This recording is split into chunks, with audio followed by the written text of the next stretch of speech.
Abramos a palavra de Deus no Evangelho de Marcos, capítulo 8.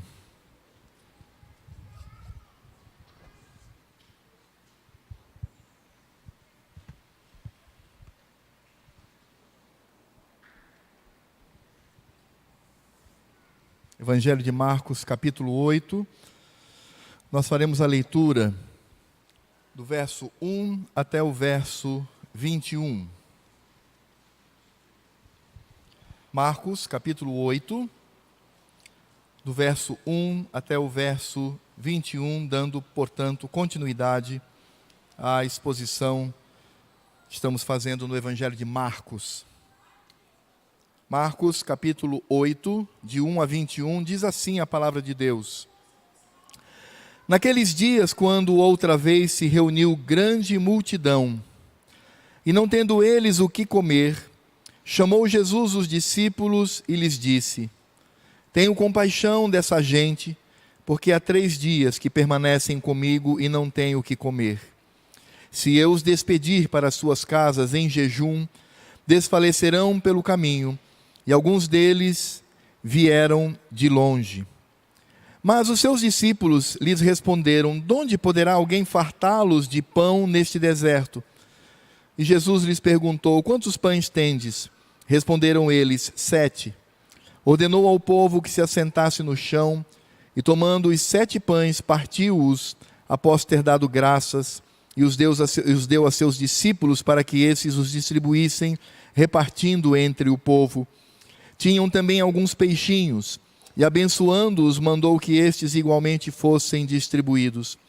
Comeram e se fartaram, e dos pedaços restantes recolheram 7 cestos. Eram cerca de 4.000 homens. Então Jesus os despediu.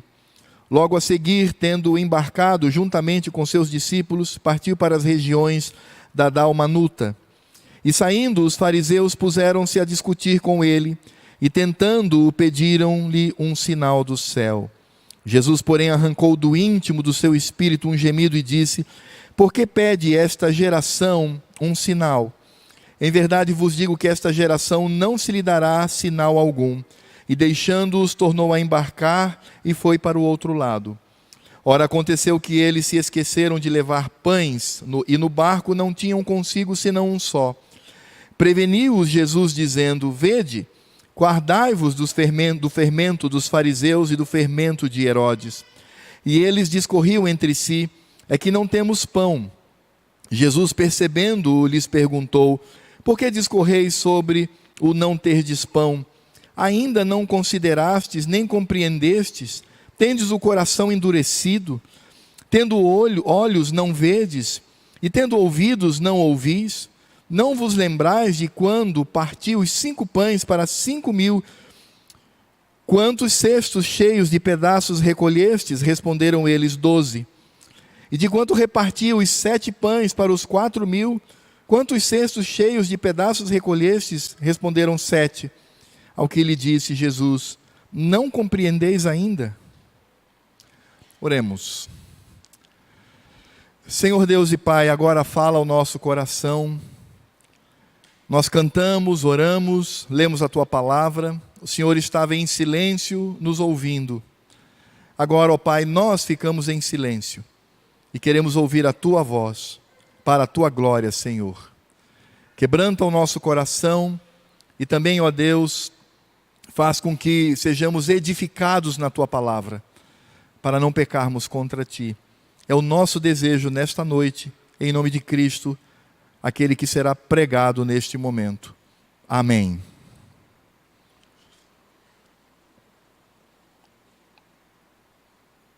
Os irmãos se lembram que semana passada nós falamos sobre a cura de um surdo e gago.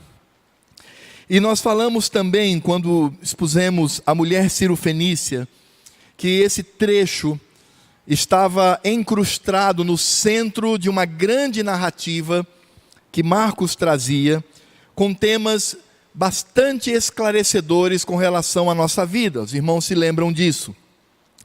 É interessante perceber que Marcos, assim como Mateus, eles retratam uma particularidade com relação à multiplicação dos pães. Lucas e João, eles se reservam apenas a mencionar uma, demonstrando assim o milagre do Senhor. Embora João ele traga um longo discurso do Senhor Jesus acerca da multiplicação dos pães, mas tanto Mateus quanto Marcos, eles têm a preocupação de trazer as duas multiplicações. E é interessante também perceber, irmãos, que no texto que Marcos constrói, nós vamos encontrar aqui um paralelo muito claro entre a primeira multiplicação e a segunda multiplicação. Se você olhar aí para a sua Bíblia, no capítulo 6, a partir do verso 30, olhando apenas os títulos que nós temos aí, nós vamos perceber que do verso 30 ao verso 44, temos a primeira multiplicação dos pães, quando o Senhor então vai saciar a fome daquele povo. Em seguida, veja aí na sua Bíblia, em seguida, nos versos 45 a 52, nós temos a incredulidade dos discípulos. A incredulidade dos discípulos se manifesta quando eles estão no barco, eles estão ali atravessando o mar da Galileia, e Cristo então vai ao encontro deles, andando sobre o dorso das águas, andando sobre as águas, e eles, mesmo estando próximo ao Senhor, ouvindo a sua voz, não o reconhecem, e isso ocorre por conta da dureza do seu coração. Em seguida, a manifestação da incredulidade dos discípulos, nós temos no capítulo 7, do verso 1 ao verso 23, a incredulidade dos fariseus. E esta incredulidade dos fariseus, ela se manifesta num debate entre Cristo e os religiosos. O tema naquele momento era sobre a purificação, quando o Senhor Jesus fala que de fato o que importa é o que está no interior e não no exterior. Portanto, os religiosos, eles seguiam as tradições humanas, e Cristo então traz a lei do Senhor nesse debate, combatendo a incredulidade dos fariseus, dos religiosos. Nós vamos perceber que na sequência da segunda multiplicação, isso também acontece. Aliás, desculpem, eu esqueci de mencionar que depois do debate com os fariseus, no capítulo 7, do verso 1 ao verso 23, nós temos o milagre que trouxemos domingo passado, que foi a cura de um surdo. Prestem bem atenção nisso, veja como é interessante. Foi a cura de um surdo, uma pessoa que não podia ouvir, e por causa disso ele tinha problema na sua fala. Então a primeira multiplicação passa pela incredulidade dos discípulos, passa pela incredulidade e o debate de Cristo com os fariseus, e termina com a cura de um homem que não podia ouvir. A segunda multiplicação, nós vamos encontrar a mesma ou os mesmos temas. Nós vamos ver no capítulo 8, verso de 1 a 10, que nós lemos agora, a multiplicação dos pães. Depois, no capítulo 8, do verso 11 ao verso 13, que nós também lemos hoje, o debate com os fariseus. A incredulidade desses homens. Eles pedem um sinal do céu. Lá na primeira parte, eles discutem com Jesus sobre a purificação, e agora eles discutem sobre a possibilidade de Cristo trazer um sinal do céu. Em seguida, no capítulo 8, do verso 14 ao verso 21, que nós também acabamos de ler, vemos a incredulidade dos discípulos. Cristo, inclusive, afirma que eles, através de uma pergunta, que eles estavam com o coração endurecido, porque eles não haviam compreendido o milagre da multiplicação dos pães, aplicando de maneira espiritual a sua vida. Por isso eles eram de coração duro, eles demonstravam incredulidade. E aí os irmãos vão perceber que do verso 22 ao verso 26, este não lemos, iremos expor, se o Senhor Deus quiser, no próximo domingo, mas do verso 22 ao verso 26, o Senhor cura alguém de cegueira. Na primeira é um surdo, na segunda é um cego.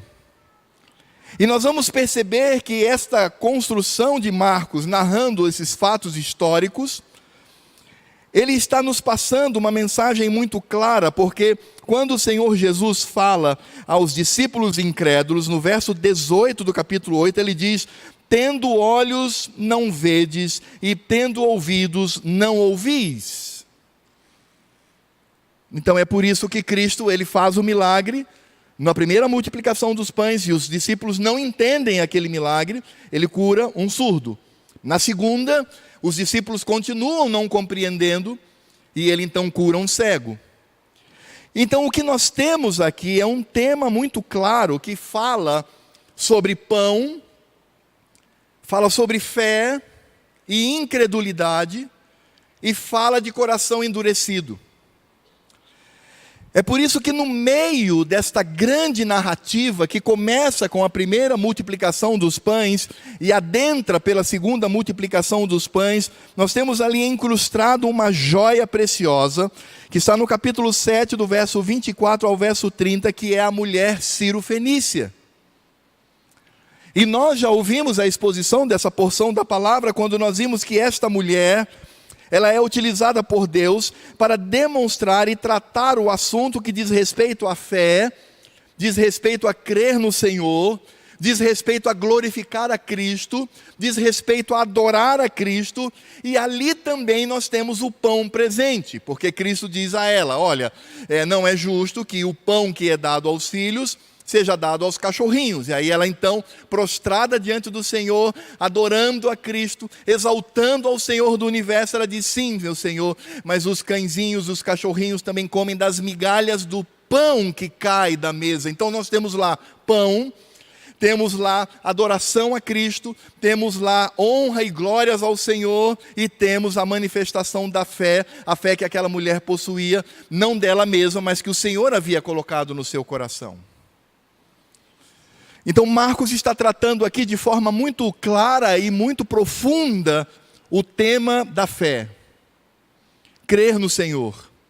E o que significa crer no Senhor? O que significa andar com Cristo? O que significa manifestar a Deus toda a glória devida ao seu santo nome? E aí então nós temos a narrativa da segunda multiplicação dos pães que nós lemos hoje. Isso vai do verso 1 até o verso 10. E nós vamos encontrar aqui algumas similitudes, algumas continuidades da primeira multiplicação dos pães. Por exemplo, nós percebemos claramente no verso 1, que está implícito aqui, que aquele povo estava com Cristo para ouvi-lo pregar e realizar milagres. Pregar o Evangelho e manifestar o Evangelho. Os irmãos se lembram que na primeira multiplicação, o Cristo olhou para aquela população e o seu coração ficou condoído, porque viu aquele povo como ovelhas que não têm pastor. E agora Cristo, certamente movido por esse sentimento, está agora, não um dia apenas, como na primeira multiplicação, mas há 3 dias pregando o Evangelho. A palavra do Senhor nos diz que Cristo, ele se compadece da multidão, algo que os discípulos não sentem. Percebam a desconexão, a separação entre os discípulos de Cristo e o próprio Cristo. Aquilo que Cristo sente, aquilo que Cristo deseja, aquilo que Cristo ordena, não faz parte da agenda dos discípulos. Não faz parte daquilo que eles queriam. É por isso que no verso 2 do capítulo 8 diz: tenho compaixão desta gente, porque há 3 dias que permanecem comigo e não tenho o que comer. A palavra compaixão, ela traz a ideia de uma reviravolta do intestino. Então Cristo, ele sentiu o seu intestino revirar por causa daquele povo. Não foi simples pena, não foi reconhecimento da miséria, mas foi se tornar solidário ao sofrimento do povo. Cristo na primeira multiplicação, assim como na segunda multiplicação, e aqui dito de forma mais enfática, ele demonstra a sua compaixão por aquelas pessoas, algo que os discípulos não demonstram. Os discípulos demonstram indiferença, eles demonstram que não estão nem aí, que se virem, que cada um cuide da sua situação. E é impressionante, irmãos, porque nisto os discípulos demonstram mais uma vez incredulidade diante do Senhor. Por isso no verso 4 do capítulo 8 diz assim: mas os seus discípulos lhe responderam, quando o Senhor manifestou a sua compaixão, aquilo que sentia, se colocando no lugar do sofredor. No verso 4 diz: os seus discípulos lhe responderam: de onde poderá alguém fartá-los de pão neste deserto? Vejam o nível da incredulidade desses homens. Dá vontade de pegá-los pelos colarinhos e dizer assim: ô, Nécio, há poucos dias o Senhor fez o milagre da multiplicação dos pães. Há poucos dias Ele alimentou uma grande multidão, fazendo com que sobrassem 12 cestos de alimento. É esse mesmo Cristo que está aqui. É esse mesmo Cristo que é poderoso. É esse mesmo Cristo com quem vocês andam. E vocês não aprendem que o que Deus requer de nós é um coração alinhado ao coração de Cristo. Não era da competência dos discípulos fazer a multiplicação dos alimentos, mas era da competência dos discípulos estar solidário ao sofrimento humano. Não porque o sofrimento humano, estar solidário ao sofrimento humano é algo bom em si mesmo, não é isso. Os socialistas, comunistas, os esquerdistas, eles pensam assim, eles pensam numa, aspas, solidariedade, porque muitos ficam lá nos seus apartamentos em Paris, nos seus apartamentos em Copacabana, eles ficam nas suas casas portentosas, nos seus gabinetes, e aí escrevendo que nós temos que ser solidários com essas pessoas, sem sequer manifestar o desejo de dar uma parte da sua riqueza para dirimir o sofrimento dessas pessoas. Não é este sentimento. Não é o sentimento da solidariedade como um fim em si mesmo, mas é o fato de que Cristo assim sentia e estar conectado ao Senhor. Como diz uma música que cantamos hoje no culto pela manhã: dá-nos um coração igual ao teu, meu mestre. É isto. Mas aqueles discípulos, eles não conseguiam, e eles não conseguiam porque eram incrédulos no seu coração.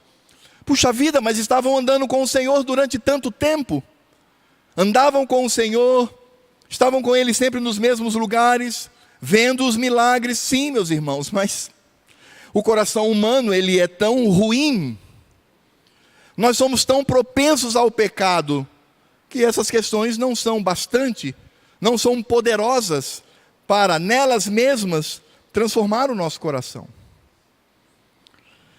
E aí o Senhor, é claro, diante da incredulidade dos discípulos e do fato deles não estarem alinhados ao coração do Senhor, a resposta de Cristo é a resposta quando Ele age na direção daqueles que estão necessitados.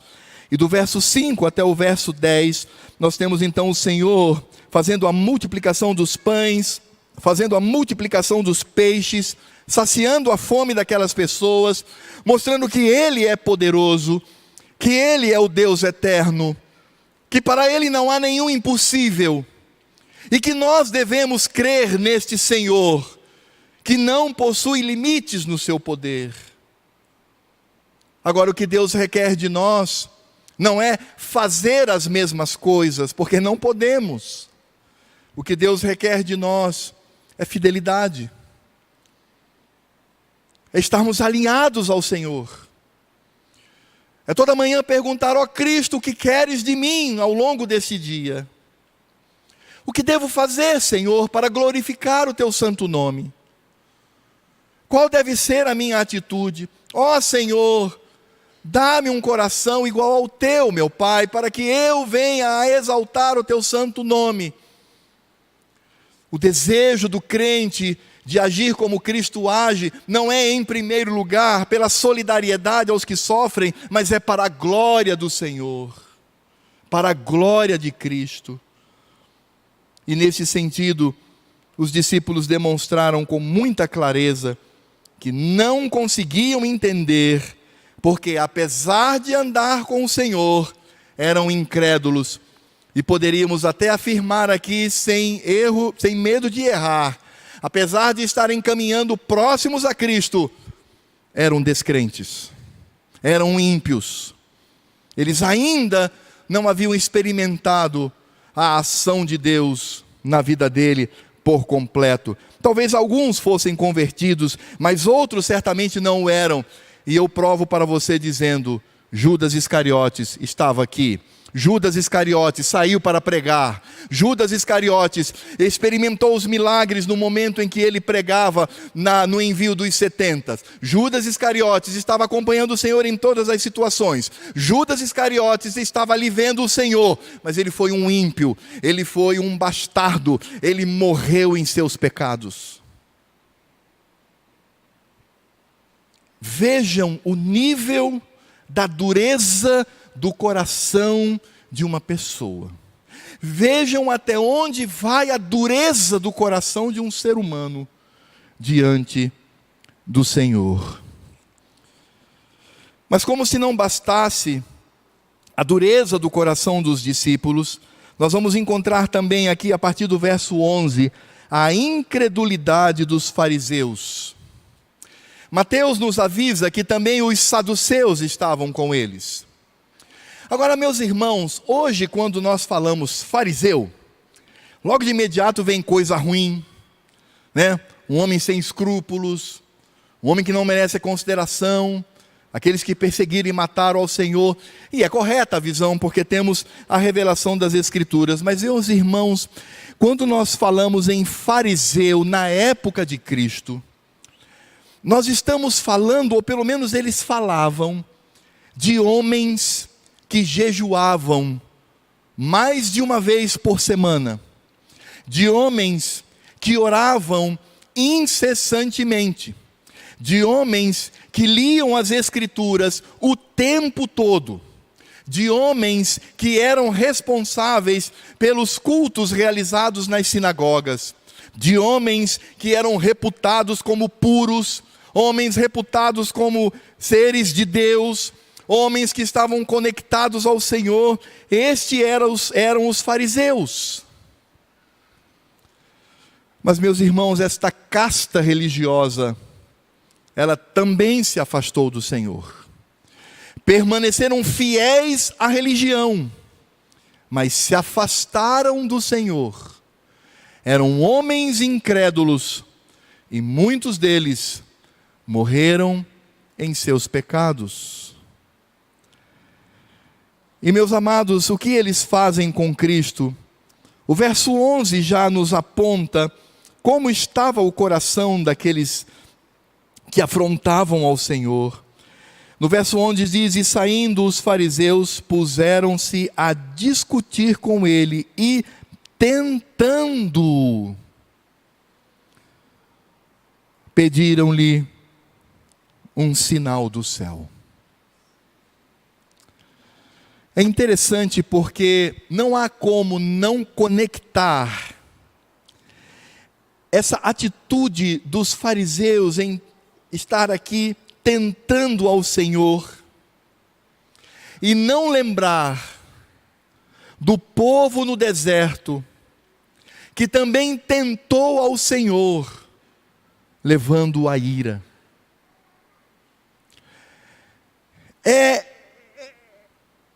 Isso deve trazer um temor profundo ao nosso coração, porque lá no deserto era o povo que se dizia povo de Deus. Foi este povo que tentou ao Senhor, levando a ira. E quando nós encontramos a presença desse Deus entre nós, Cristo, o Filho, o Deus Filho Todo-Poderoso, nós vamos perceber que estes homens, que faziam parte de uma casta religiosa, que faziam parte de um grupo que se dizia próximo do Senhor, pessoas que se diziam extremamente religiosas na leitura das Escrituras, na oração, no jejum, nas festas e em todos os aparatos litúrgicos da sua época, este povo novamente tenta ao Senhor, pedindo-lhe um sinal do céu. Ora, meus irmãos, nós sabemos muito bem que estes homens, eles eram dissimulados, porque eles já tinham uma posição ou uma opinião formada a respeito de Cristo. Vejam até onde vai o coração, a maldade do coração humano contra Cristo. Eles já sabiam. O que eles estavam, na verdade, era experimentando o Senhor, tentando ao Senhor, levando-o à ira. Isso está muito claro. Porque qual era o intuito final destes homens? O que eles de fato desejavam é aquilo que o próprio Marcos nos diz no capítulo 3, verso 6, que diz assim: retirando-se os fariseus, 3:6, conspiravam logo com os herodianos. E aí é interessante, irmãos, guarda isso aí na sua mente. Os fariseus se unem aos herodianos, aos seguidores de Herodes, contra ele, e como lhe tirariam a vida. Ou seja, eles estavam dentro da dimensão religiosa, eles tinham toda a coreografia que as Escrituras do Velho Testamento imputava sobre eles. Eles tinham um comportamento externo que levava à admiração das pessoas, eram como que sepulcros caiados, branquinhos, puros. Mas o seu coração estava cheio de rapina. O seu coração estava cheio de podridão. Eles não queriam glorificar a Cristo. Eles não disseram na sinceridade do coração: ó Senhor, faz um sinal para que este povo incrédulo acredite em Ti e todos Te adoremos. Não, eles não tinham o objetivo de adorar ao Senhor. Eles não tinham o objetivo de glorificar a Cristo. Eles não tinham o objetivo de reconhecer que ali estava o Deus presente. Não. Eles já tinham o intuito, que era destruir a Cristo. E tudo que eles fazem é no sentido, mancomunados aos herodianos, tudo que eles faziam era para destruir a Cristo. É interessante, irmãos, porque, na verdade, usando uma linguagem bem mais didática, sabe o que eles pedem para Cristo aqui? Eles pedem um milagre. Eles pedem que Cristo faça um milagre. Faz um milagre, Senhor. Eu fico pensando quantas pessoas que se dizem crentes, clamam por milagres, mas não para a glória do Cristo, não para exaltar o nome do Pai, não para que pessoas reconheçam o Evangelho, mas essas pessoas estão pensando em si mesmas. Elas querem ser curadas de uma enfermidade, elas querem melhorar na sua situação financeira, elas querem um bom emprego, elas querem tantas coisas, e elas estão tão ocupadas pensando em si mesmas, que não conseguem pensar na glória do Senhor. O milagre, ele passa a ser, não a manifestação da glória de Deus, mas o milagre passa a ser ou como moeda de troca, ou simplesmente como elemento imposto a Cristo para satisfazer aos meus desejos. E era exatamente isso que aqueles religiosos, homens que oravam muito, que jejuavam muito, que liam muito a Bíblia, que iam muito aos cultos, o que eles queriam, na verdade, era destruir a Cristo e destruir a sua obra. Irmãos, como isso deve encher o nosso coração de temor. Sabe por quê? Porque não somos diferentes na nossa estrutura pecaminosa daqueles homens. Não somos. Apesar de religiosos, irmãos, aqueles fariseus e os saduceus, conforme nos informa Mateus no capítulo 16, versos de 1 a 4, que é o texto paralelo a esse, apesar de religiosos, eles eram incrédulos. Os milagres que eles haviam visto, porque eles já haviam contemplado o Senhor fazendo milagres sobre milagres na vida das pessoas, aquilo não era o bastante. Na verdade, eles estavam ali afrontando ao Senhor, afrontando a Cristo, em nome da sua religiosidade humana e carnal. Eles afrontavam ao Senhor. E isso faz com que Cristo então, ele tenha ali, ele dê uma resposta sob forte emoção, como nós vemos no verso 12 e 13, Jesus diz assim: Jesus, porém, arrancou do íntimo do seu espírito um gemido. Essa expressão gemido é a mesma atribuída ao Espírito Santo, quando ele geme, quando oramos ao Senhor, e disse: por que pede esta geração um sinal? Em verdade vos digo que esta geração não se lhe dará sinal algum. E deixando-os, tornou a embarcar e foi para o outro lado.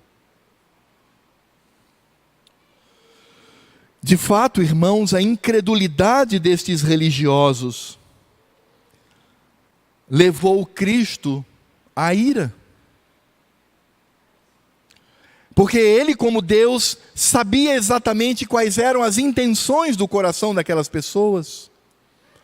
Por mais religiosas que fossem, por mais que pedissem um sinal do céu, e a expressão do céu para o judeu significa dizer que era um sinal vindo de Deus Pai, por mais que ali eles estivessem aparentemente dizendo: Cristo, faça um sinal, se você fizer, então aí acreditamos que tu és de fato o enviado de Deus. Por mais que isso estivesse sendo apresentado às pessoas, no coração eles estavam destruindo a obra de Cristo e tentando destruir a obra do Senhor. Irmãos, quando nós nos afirmamos crentes e nós afrontamos ao Senhor, não temos uma vida com Ele, não o glorificamos, não estamos aos seus pés, nós afrontamos a santidade de Cristo. Não é à toa que o autor aos Hebreus, ele fala exatamente sobre isso. Ele diz: aqueles que experimentaram as benesses do Espírito Santo, aqueles que estiveram envolvidos nesta obra, estiveram ali entre os crentes, entre os eleitos, e agora eles passam simplesmente a afrontar ao Senhor. Eles dizem assim: eles estão expondo Cristo, o Cristo glorificado, à ignomínia, a zombaria. Por isso, o nosso coração deve se encher de temor, porque eu não devo pensar assim: bom, se eu sou um crente meia boca, né? Tem gente que pensa: eu sou crente, mas sou crente assim meia boca, não tem problema não, sou só eu. Não é, meu irmão, não é. Você está simplesmente tendo uma atitude irreverente, blasfema diante de Cristo.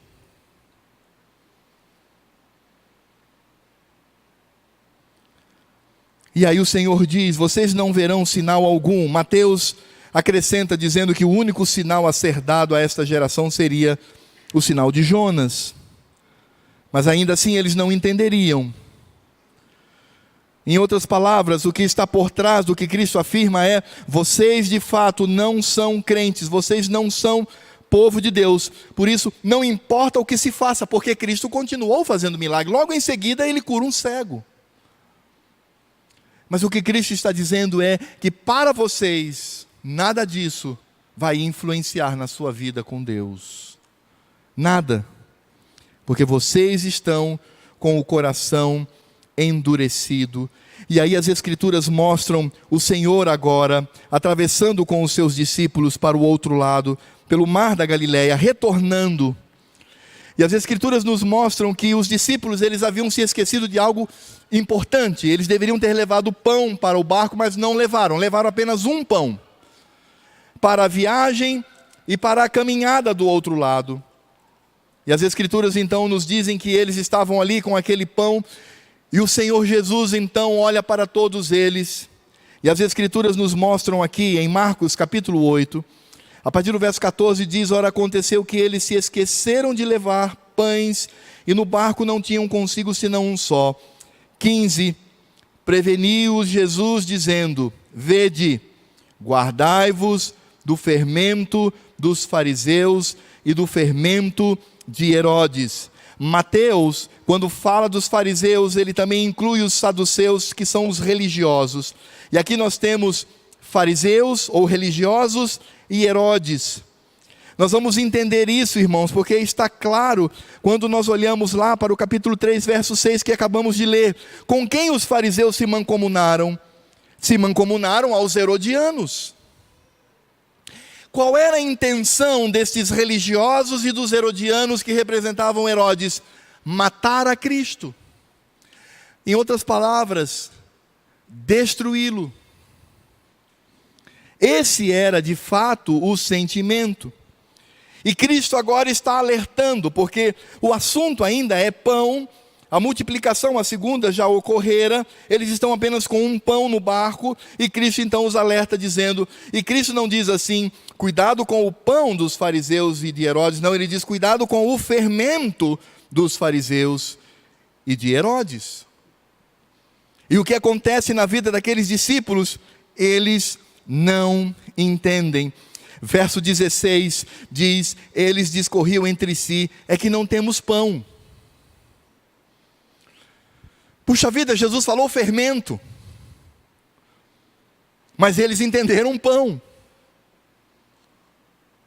Eles não conseguiam diferenciar fermento de pão. É interessante, irmãos, porque Cristo, neste ponto, mostra para eles como eles estavam endurecidos no seu coração com relação ao próprio Cristo. Os discípulos, como bons judeus, eles sabiam que o fermento no Velho Testamento, assim como partes do Novo, é associado ao pecado. Eles já haviam ouvido isso na sua infância. E por que é perigoso? Porque se você tem um pedaço de pão, e aí você está carregando tinta para pintar lá a sua casa, uma tinta marrom, por exemplo. Você vai e, sem querer, você derrama tinta sobre o pão. Então, de imediato, quer dizer, de um pão que estava ali bom para se comer, para saciar a fome, de repente ele se torna imprestável, porque ou o pão, ou a massa, por exemplo, a massa crua, vamos pensar assim, você joga ali a tinta, não tem mais jeito, caiu, é imediato. Mas o fermento, ele é perigoso, sabe por quê? Porque quando se mistura o fermento à massa, você não percebe. O fermento, ele se torna invisível, mas ele está lá. E ele começa a destruir a massa. Jesus não disse assim, olha, cuidado com Herodes, cuidado com os fariseus, porque a mensagem deles é diabólica, é uma mensagem que vai afrontar. Não, o que Jesus está dizendo é muito cuidado com os religiosos e com Herodes, porque eles agem de forma invisível, eles destroem pouco a pouco, sem que você se aperceba, e quando você perceber, não há mais nada a fazer, senão jogar a massa fora. Por que fariseus? Por que religiosos? Porque o fermento dos fariseus e religiosos demonstravam a falsa religiosidade. Embora os fariseus estivessem próximos a Cristo, e os saduceus também, mas eles viviam a falsa religiosidade porque eram legalistas. Porque eles se preocupavam apenas com o comportamento. E a partir do comportamento, eles começavam a julgar todas as pessoas, achando que estavam num patamar de santidade acima dos demais. Legalismo é quando eu me acho santo por mim mesmo, quando eu acredito que pelo meu esforço, eu me torno alguém aceitável diante de Deus. Isso é legalismo. E é por isso que o legalismo, ele não constrói, mas ele destrói, porque agora eu começo a bater nas pessoas, não com base na lei de Deus, mas com base naquilo que, pelo meu próprio esforço, eu consigo realizar para ser aceito por Deus. Isso é legalismo. É uma religião oca, sem sentido, é uma religião como sepulcro caiado. Por fora as pessoas olham para mim e me admiram. Oh, nossa, como esse homem é um homem de Deus, é um homem de oração. E por dentro é rapina, é podridão.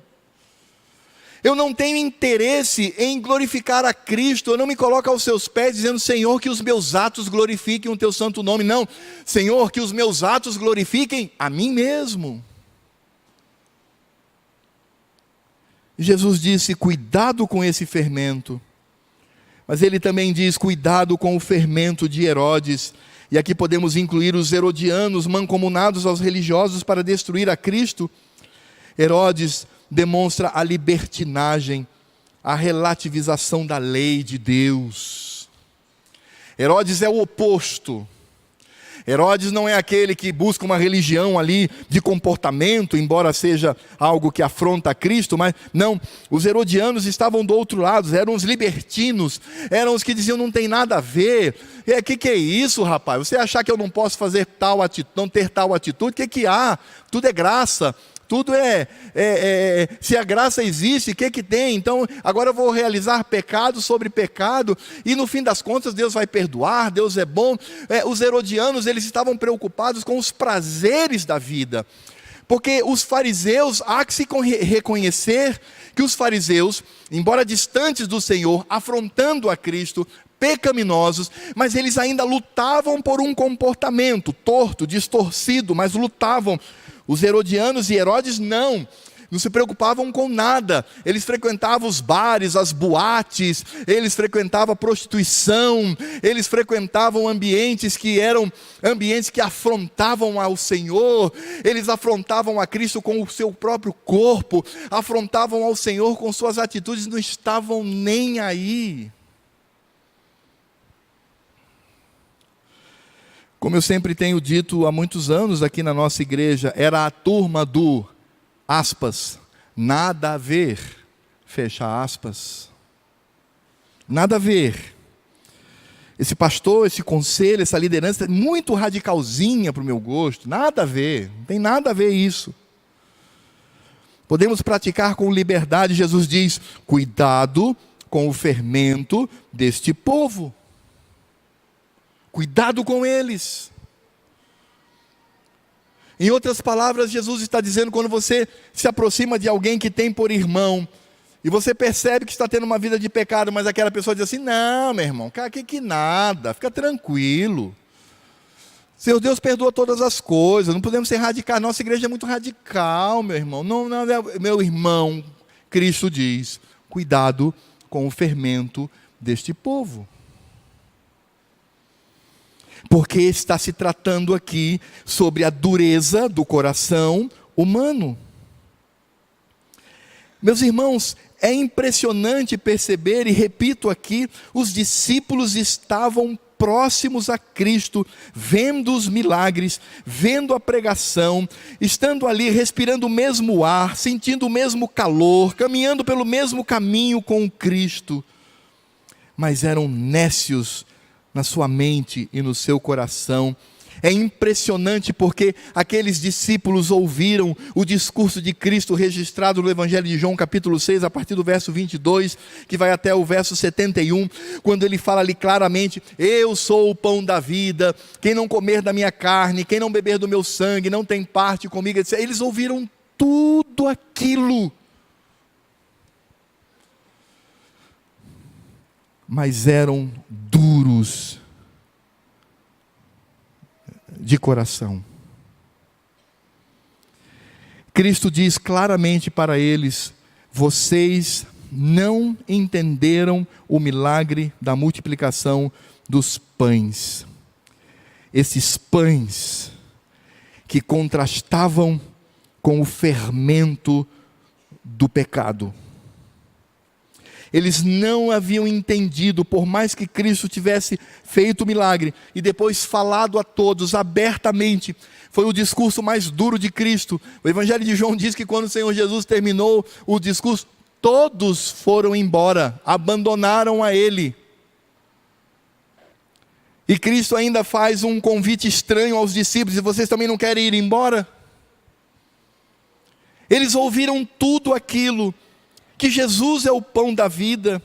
O Senhor Jesus fala claramente na primeira multiplicação: quantos cestos sobraram? 12. Possivelmente aqui nós temos o simbolismo das 12 tribos de Israel e dos 12 apóstolos, o que aponta para a igreja. Cristo está dizendo: veja que há sobra da graça de Deus. Eu sou o alimento que não acaba. Eu não sou como o maná, ele diz isso lá no discurso de João. Eu não sou como o maná que caía do céu, mas as pessoas comiam e sentiam fome no outro dia. Não, eu sou o pão da vida. Quem de mim se alimenta não morre, não sente fome, não sente nada. E Cristo está aqui apontando para a sua igreja.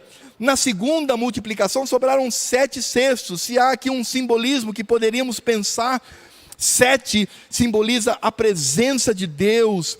Então é como se o Senhor estivesse dizendo que na sua obra, Ele como pão da vida, Ele nos alimenta como igreja, Ele está presente conosco, e há sobra e mais sobra, porque a graça de Deus nos cobre e transborda sobre nós.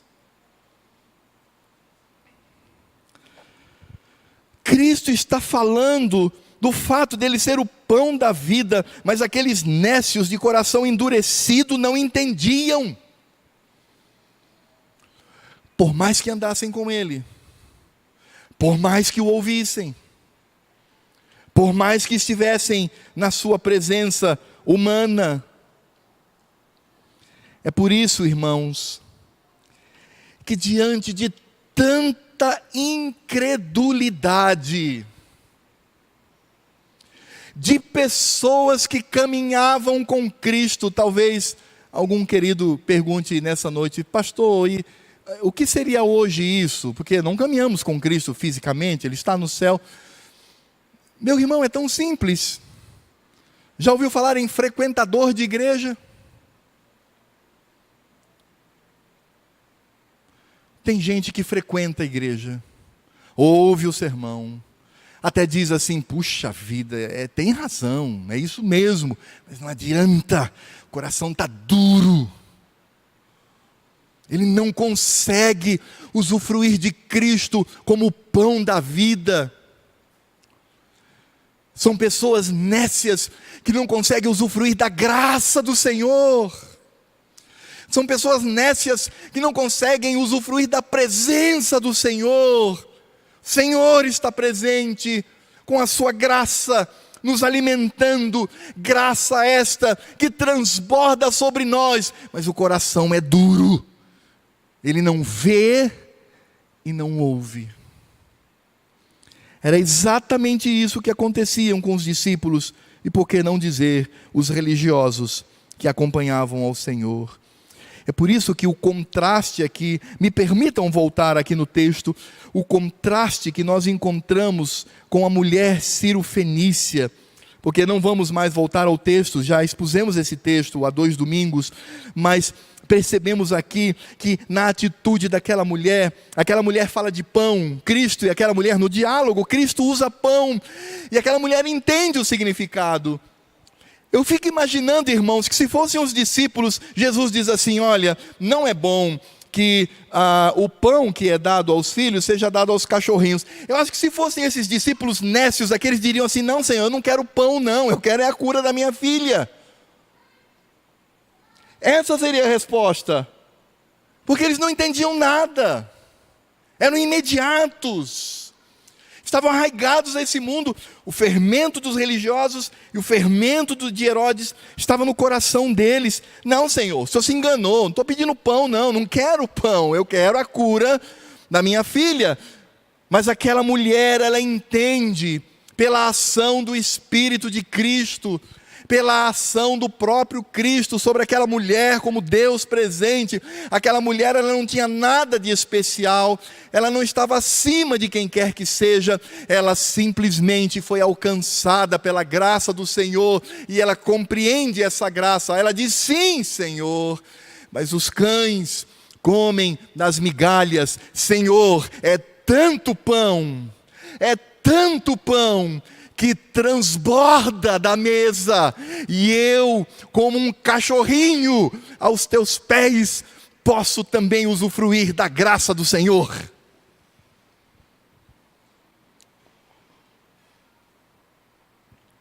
Percebem a beleza da narrativa da mulher cirofenícia, uma mulher estrangeira, que sequer, imagino, falava a língua do Senhor, porque aquela mulher entendeu a glória de Cristo, e ela entendeu que a glória de Cristo antecipa qualquer coisa na vida. A primeira coisa que aquela mulher faz é se ajoelhar diante de Cristo. Os religiosos eram impávidos, eles eram ali orgulhosos, estavam ali diante do Senhor, querendo estar acima dele. Aquela mulher, ela se encurva, ela entende a glória de Cristo, e ela é alcançada pela graça do Senhor. Pão, fé, incredulidade. Quais são as aplicações que poderíamos utilizar nessa noite? Encerrando, meus irmãos.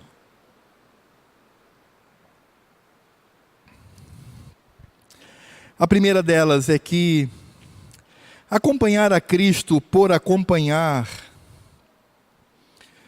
isso não é suficiente para que usufruamos da sua graça. O fato de frequentar um culto e achar que o culto possui uma mística espiritual, uma mística que em si mesma vai me atingir, eu vou ser de alguma forma, isso não existe, irmãos. Não existe. Nós vemos o exterior, mas o Senhor vê o coração. É por isso que eu me encho de temor, porque Ele está vendo o meu coração nesse momento. E os irmãos não imaginam como isso, com muita sinceridade, me faz tremer aqui nesse lugar. Irmãos, temos que aprender que a religiosidade legalista nos afasta de sermos servos de Cristo. Se preocupar apenas com o comportamento, desconsiderando a glória do Senhor, nos afasta de Cristo, afronta ao Senhor. Não seja esse tipo de religioso, meu irmão.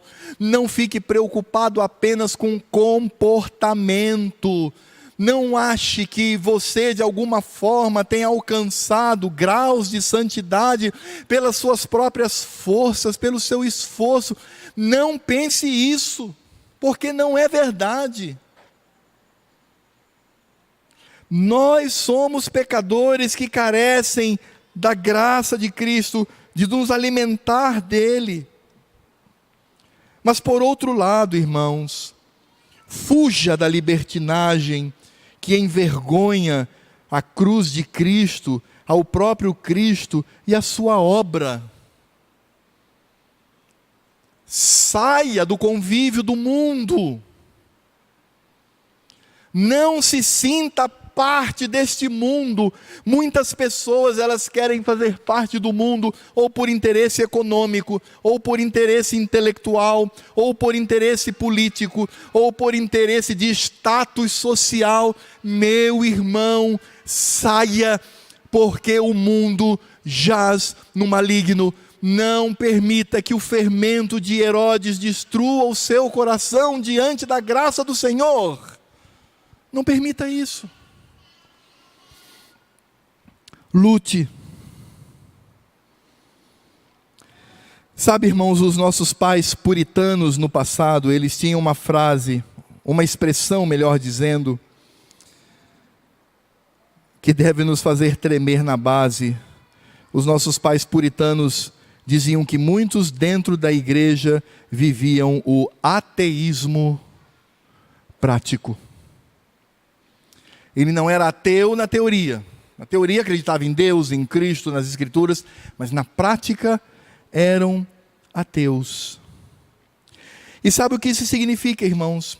Significa que, como os religiosos e como os discípulos naquele momento, não estavam usufruindo da graça do Senhor. Nós devemos ser como a mulher cirofenícia. Nós devemos entender o significado da obra de Cristo como pão espiritual. Não devemos estar tão presos às questões materiais, embora também sejam importantes, mas presos às questões espirituais, a nossa vida, o nosso relacionamento com Cristo, o nosso relacionamento por meio do Espírito Santo, que age pela palavra de Deus, sermos de fato homens e mulheres fiéis, piedosos, mas não para trazer luz sobre nós, mas para focar a glória de Cristo. Porque aquela mulher nos ensina que devemos adorar ao Senhor, glorificar a Cristo sob qualquer circunstância. Não devemos ser duros de coração, mas crer em Cristo e sua obra. E isso se resume simplesmente a uma expressão: meu irmão, minha irmã, usufrua da graça de Cristo, que transborda em 7 cestos, que transborda em 12 cestos, que cai pelas beiradas da mesa. Oh, meu amado, não fique mais nessa vida cheia de fermento, apodrecendo sua vida, não fique mais distante do Senhor. A graça de Deus está transbordando. A maioria desses discípulos aqui, que tinham o coração endurecido, num dado momento da vida, eles finalmente entendem, pela obra do Espírito, é claro, e eles então, ao compreender, se tornam homens e mulheres de Deus, glorificando ao Senhor, inclusive no caso deles, morrendo pela glória e a causa de Cristo. Graça de Deus. O fariseu não entende isto, porque ele está preso ao seu próprio comportamento. O libertino, herodiano de Herodes não entende isso, porque o desejo dele é apenas o prazer carnal. O crente, ele entende a graça do Senhor. Eu não estou dizendo aqui nessa noite para você: se transforme, se esforce para ser um crente. Não estou dizendo isso. Eu quero dizer mansamente nessa noite, a sua mente, ao seu coração: usufrua dessa graça que transborda sobre nós, e através dela você será abençoado, e você glorificará a Cristo que morreu em seu lugar. Que sejamos crentes fiéis ao Senhor, que não sejamos como os fariseus ou os herodianos, mas que sejamos servos, pecadores, mas que por entendimento, porque por vezes precisa de um milagre para poder ouvir, e precisa de um milagre para poder ver. Domingo que vem, se o Senhor assim desejar, vamos estudar sobre o milagre daquele homem que era cego e passa a ver, encerrando essa grande narrativa de Marcos.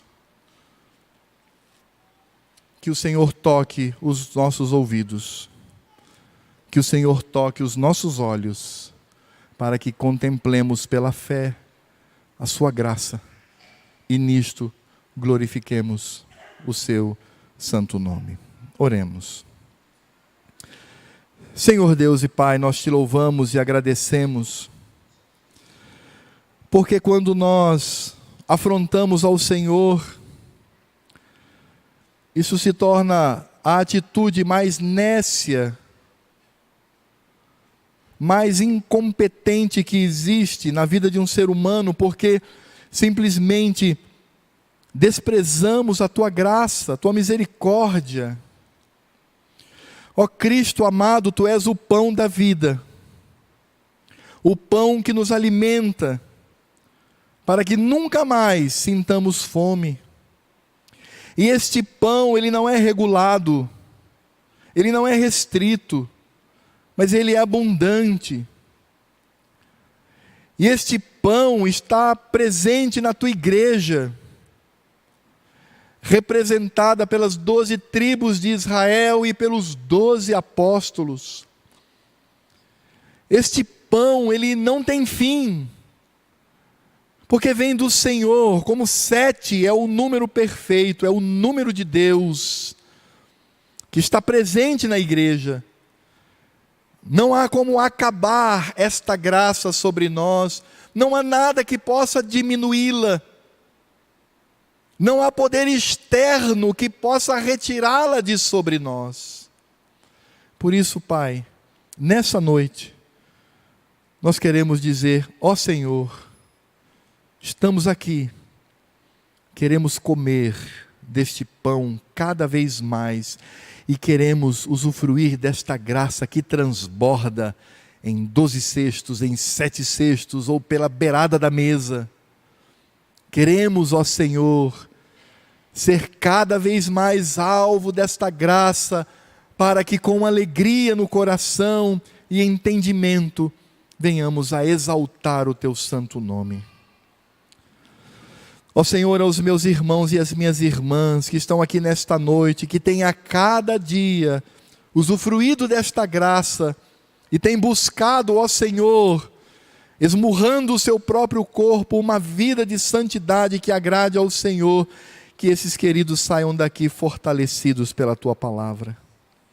Quanto àqueles queridos irmãos que estão frios na fé, que têm se afastado de Ti, que tem permitido contato ou com o fermento dos religiosos ou o fermento de Herodes. Ó Senhor, que o Teu Espírito toque no coração dessas pessoas por aquilo que foi exposto da Tua palavra, e eles deixem de ser nécios, ó Senhor, tolos, mas que venham a usufruir dessa graça de Cristo, compreendendo-a pelo Evangelho, e tendo vida abundante diante do Senhor, vida rica diante do Senhor. E ó Pai, quanto àqueles que mesmo frequentando a igreja ainda não foram transformados pelo Teu poder, ainda não são crentes, que nesta noite também sejam tocados pelo Teu Espírito Santo, e venham, Senhor, a se render diante dos Teus pés, usufruindo da Tua graça, meu Pai, tendo o seu coração transformado pelo Teu poder. Esse é o nosso desejo, e tudo isso nós pedimos, não por causa de nós mesmos, mas por causa da glória de Cristo, para que Cristo seja glorificado. Esta graça, este pão bendito nos é dado para que tenhamos condições de glorificar a Cristo e agradar ao Teu coração, ó Pai, por meio de Teu Filho, na atuação do Teu Espírito. E agora que a graça do Senhor, Deus Pai, o amor de Cristo, o pão da vida, a graça infinita que nunca acaba, e que a ação do Espírito Santo, esclarecendo-nos o Evangelho, estejam sobre a minha vida, sobre a vida dos meus irmãos e sobre a vida de toda a igreja de Cristo que se reúne hoje no dia do Senhor para cultuá-lo e para ouvi-lo também, até o dia em que Cristo virá para levar a sua noiva para estar com Ele por toda a eternidade, adorando-o, amando-o e servindo-o, ó Deus. Esse é o nosso desejo, por isso afirmamos: Maranata, vem Senhor, e leva-nos para a Tua presença, em Teu nome. Amém. Meus irmãos, nós vamos agora ver...